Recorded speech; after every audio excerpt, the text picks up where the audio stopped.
Bonjour et bienvenue dans le JT de la Revue Fiduciaire pour l'édition de ce mercredi 30 septembre. Nous nous intéresserons aujourd'hui à l'abaissement du seuil des achats en détaxe, au licenciement pour faute lourde et aux frais de double résidence.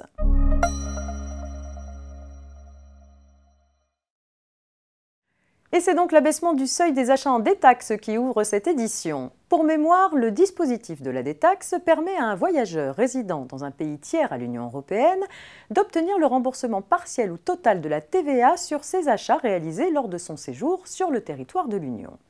À l'heure actuelle, pour bénéficier d'une vente en détaxe, le montant des achats doit être supérieur à 175 €. À compter du 1er janvier 2021, ce seuil minimum va être abaissé à 100 €, une mesure destinée à encourager les dépenses des touristes sur le territoire français. Les achats devront représenter un montant global minimum de 100,01 € pour permettre l'émission par le commerçant d'un bordereau de vente à l'exportation ou BVE. En pratique, le remboursement est subordonné à la production par le voyageur d'un BVE pour validation à la borne Pablo en frontière ou auprès d'un agent des douanes afin d'attester de la sortie effective du territoire de l'UE de la marchandise.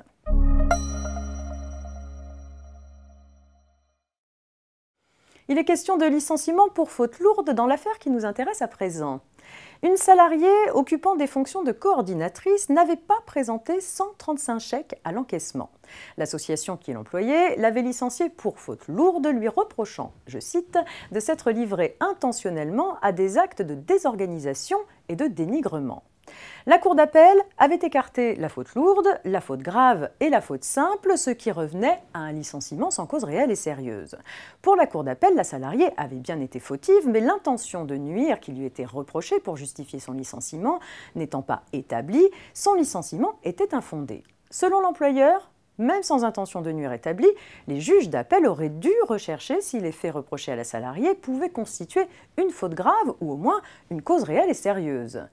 La Cour de cassation lui a donné raison. Les juges d'appel auraient dû vérifier si les faits reprochés à la salariée étaient constitutifs d'une faute grave ou d'une faute simple pouvant justifier son licenciement. L'affaire ne s'arrêtera donc pas là et sera rejugée par une autre cour d'appel.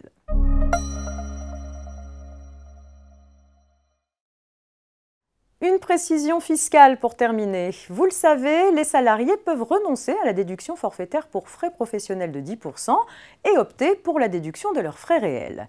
Peuvent en particulier être déduits les frais de double résidence, c'est-à-dire les frais supplémentaires effectivement supportés du fait de la nécessité pour le salarié de résider pour des raisons professionnelles dans un lieu distinct de son domicile habituel et non pas pour simple convenance personnelle.